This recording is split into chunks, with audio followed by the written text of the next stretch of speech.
नमस्कार, AB star news देख रहे हैं आप। मैं हूं आपके साथ हुजैफा गौर। केरल के दक्षिणी और मध्य क्षेत्रों में भारी बारिश हुई, जिसके चलते कई इलाकों में जल भराव हो गया और कई नदियां उफान पर आ गई। मौसम विभाग के अधिकारियों ने राज्य के 5 जिलों में भारी बारिश होने की आशंका के मद्देनजर रेड अलर्ट जारी किया है। भारी बारिश से हालात खराब हो गए हैं। कोट्टयम में 6 लोगों की मौत और 4 लापता बताए जा रहे हैं। आईएमडी की ओर से दी गई जानकारी के मुताबिक पत्थनमथिट्टा, कोट्टयम, एर्नाकुलम, इडुक्की और त्रिशूर जिलों के लिए रेड अलर्ट जारी किया गया। इसके साथ ही तिरुवनंतपुरम, कोल्लम, पुजम, पलक्कड़, मल्लापुरम, कोझिकोड और वायनाड जिलों के लिए बहुत भारी वर्षा की चेतावनी के साथ ऑरेंज अलर्ट भी जारी कर दिया गया है। सीएम पिनाराई विजयन ने कहा कि आईएमडी ने अरब सागर के ऊपर बने निम्न दबाव के क्षेत्र के कारण राज्य में व्यापक स्तर पर भारी बारिश होने की चेतावनी दी है। विजयन ने राज्य के लोगों से अगले 24 घंटे के दौरान अतिरिक्त सतर्कता बरतने की अपील करते हुए एक फेसबुक पोस्ट में कहा कि दक्षिण और मध्य जिलों में बारिश पहले से ही शुरू हो चुकी है और मौसम अनुमान के अनुसार शाम तक उत्तरी जिलों में भी बारिश तेज हो जाएगी। उन्होंने कहा कि भारी बारिश के चलते कुछ नदियों में जलस्तर बढ़ने की आशंका है और कुछ बांधों का जलस्तर भी बढ़ सकता है। उन्होंने नदियों और बांधों के आसपास के क्षेत्रों में रहने वालों को अधिकारियों के निर्देशों का पालन करने के लिए तैयार रहने के लिए भी कहा है।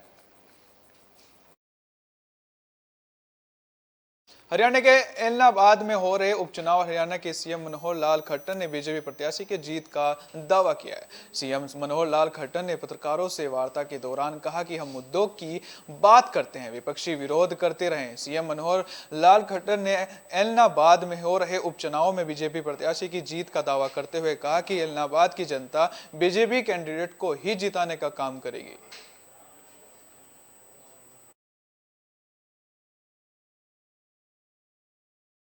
व्यंग्यबाजी हो या कुछ भी हो, हम तो मुद्दों की बात करते हैं कि हरियाणा में हमने पिछले 7 वर्ष में जिस प्रकार का काम किया है और ईज ऑफ लिविंग के नाते लोगों की जीवन शैली को बहुत आसान किया है, उनकी समस्याओं को खत्म किया है, उन गरीब लोगों के लिए नई नई योजनाएं बनाई हैं, टेक्नोलॉजी के आधार के ऊपर हमने उनको हर चीज़ उनके घर पर कैसे उपलब्ध हो, उन योजनाओं का, स्कीमों का लाभ उनको कैसे हो, भ्रष्टाचार हमने समाप्त किया है।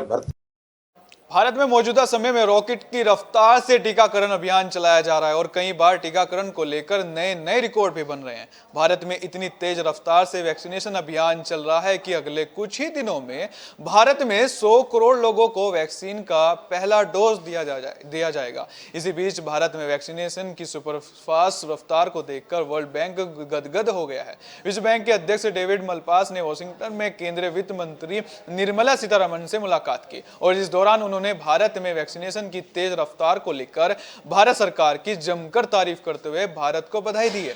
विश्व बैंक ने एक बयान में कहा कि वर्ल्ड बैंक प्रेसिडेंट मलपास ने भारत के कोरोना वायरस टीकाकरण अभियान पर भारत की वित्त मंत्री निर्मला सीतारमण को बधाई दी और वैक्सीन उत्पादन और वितरण में भारत की अंतर्राष्ट्रीय भूमिका के लिए मंत्री सीतारमण को धन्यवाद दिया है। आपको बता दें कि पिछले महीने केंद्रीय स्वास्थ्य मंत्री मनसुख मंडाविया ने घोषणा की थी कि भारत एक बार फिर से कोरोना वायरस टीके को लेकर वैश्विक सप्लाई शुरू करने वाला है। वहीं पीएम मोदी ने भी यूनाइटेड नेशंस महासभा में अपने संबोधन में के दौरान कहा था कि भारत एक बार फिर से कोरोना वायरस का टीका दूसरे देशों को देगा। भारत कुल मिलाकर टीकों का दुनिया का सबसे बड़ा उत्पादक है। इस साल अप्रैल में जब कोरोना वायरस महामारी की दूसरी लहर भारत में खतरनाक कहर बरपा रही थी, उस वक्त भारत ने वैक्सीन की विदेशों में भेजने पर रोक लगा दी थी और पहले भारतीय लोगों को वैक्सीन की खुराक देने का फैसला किया था। लेकिन अब जब भारत में एक बड़ी आबादी को वैक्सीन की सिंगल डोज दी जा चुकी है, तो ऐसे में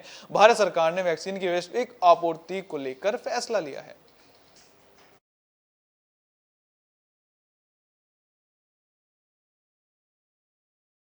जम्मू कश्मीर में आतंकियों ने शनिवार को एक बार फिर बाहरी नागरिकों की हत्या कर दी। आतंकियों ने इस श्रीनगर के ईदगाह इलाके में बिहार के एक हॉकर को गोली मार दी। गंभीर स्थिति में उसे श्रीनगर के एसएमएचएस अस्पताल ले जाया गया, जहां डॉक्टरों ने उसे मृत घोषित कर दिया। मारे गए व्यक्ति का नाम अरविंद कुमार शाह था। वह बिहार के बांका जिले का रहने वाला था और रेडी लगाकर पानी पूरी बेचता था। दूसरी घटना में आतंकियों ने शनिवार को ही पुलवामा में सगीर अहमद नाम के शख्स को गोली मार दी, जिससे उसकी मौत हो गई। यूपी का रहने वाला सगीर कॉर्पोरेटर काम करता था। पुलवामा के ही काकापोरा में सुरक्षा बलों को निशाना बनाकर ग्रेनेड हमला भी किया गया था। घटना के बाद सुरक्षा बल मौके पर पहुंच गए और इलाके में तलाशी अभियान चलाया। आपको बता दें कि कश्मीर में 2 अक्टूबर से अब तक आतंकवादी 8 आम नागरिक की हत्या कर चुके हैं।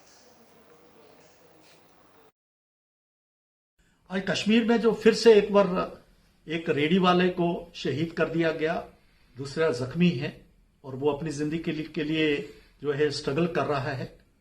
इसी तरीके से एलओसी के ऊपर जो पाकिस्तानी टेररिस्ट हैं और जो पाकिस्तानी आर्मी के लोग हैं, उन्होंने हमारे जवानों को शहीद किया है। मैं इसकी कड़े शब्दों में भर्त्सना करता हूं। भारत और पाकिस्तान के रिश्तों पर जमी बर्फ की मोटी चादर थोड़ी पिघलती दिख रही है। पिछले कुछ दिनों से मिल रहे संकेत यही इशारा कर रहे हैं कि बातचीत के दरवाजे फिर खुल सकते हैं। बायलैटरल ना सही, मगर भारत और पाकिस्तान एनएस से जल्द एक मंच पर नजर आ सकते हैं। भारत ने अफगानिस्तान पर अंतर्राष्ट्रीय कॉन्फ्रेंस बुलाई है, जिसमें पाकिस्तान को भी न्योता भेजा गया है। आपको बता दें कि इसी महीने की शुरुआत में भारत ने SCO एंटी टेरर एक्सरसाइज के लिए 3 सीनियर अधिकारियों को पाकिस्तान भेजा था। फरवरी 2021 में दोनों देशों के बीच बैकडोर बातचीत के चलते 2003 संघर्ष विराम समझौते को लेकर नई सहमति बनी थी। अफगानिस्तान में तालिबान के सत्ता पर काबिज होने से क्षेत्र में संतुलन बदल गया है। ऐसे में भारत यदि पाकिस्तान को बातचीत के सिग्नल दे रहा है तो पाकिस्तान की ओर से भी थोड़ी गर्मजोशी नजर आई। शनिवार को पाकिस्तान विदेश मंत्रालय के प्रवक्ता आसिम इफ्तिकार ने कहा कि नीति के आधार पर उनका देश नियंत्रण रेखा पर संघर्ष विराम जारी रखना चाहता है। दिल्ली में होने वाली कॉन्फ्रेंस की अध्यक्षता एनएसए अजीत डोभाल करेंगे। कॉन्फ्रेंस के लिए पाकिस्तान के अलावा रूस, चीन, ईरान, ताजिकिस्तान और उज्बेकिस्तान को भी न्योता दिया गया है। यह देखना दिलचस्प होगा कि कांग्रेस में पाकिस्तान की क्या भूमिका रहती है।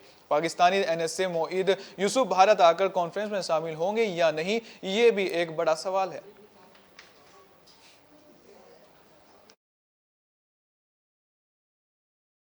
तालिबान के लड़ाकों के काबुल स्थित गुरुद्वारा में हथियारों के साथ घुसने पर शिरोमणि अकाली दल के प्रमुख सुखबीर सिंह बादल और पंजाब के मुख्यमंत्री चरणजीत सिंह चन्नी ने कड़ी आपत्ति जताई है।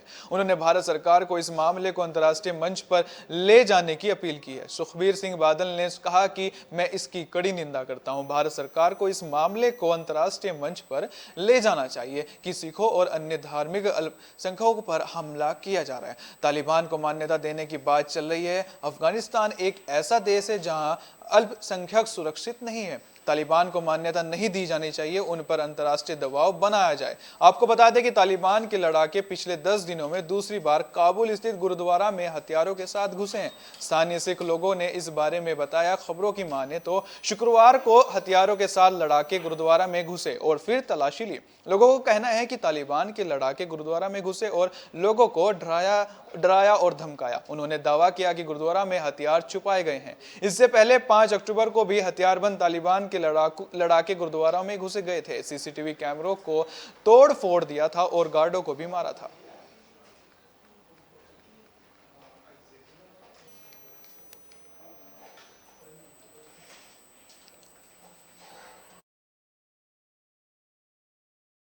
अमेरिका के अलबामा में शुक्रवार देर रात एक स्कूल फुटबॉल मैच के दौरान हुई गोलाबारी में 4 लोग घायल हो गए, जिसमें एक की हालत गंभीर बताई जा रही है। पुलिस प्रमुख पॉल प्राइन ने बताया कि यह गोलीबारी शुक्रवार रात लर्ड पीपल्स स्टेडियम में निकास रैंप के पास हुई। गोली मारने वालों में 2 नाबालिग भी शामिल हैं। चारों घायलों को अस्पताल में भर्ती कराया गया है, जहां एक की हालत गंभीर बताई जा रही है। घायलों में 3 पुरुष के साथ एक महिला भी शामिल है। अभी किसी आरोपी की गिरफ्तारी तो नहीं हो पाई है।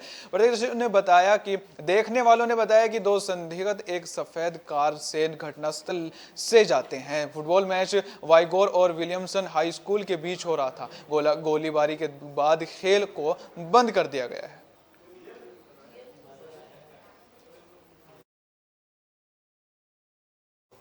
इस बुलेटिन में फिलहाल के लिए इतना ही। दीजिए इजाजत। नमस्कार।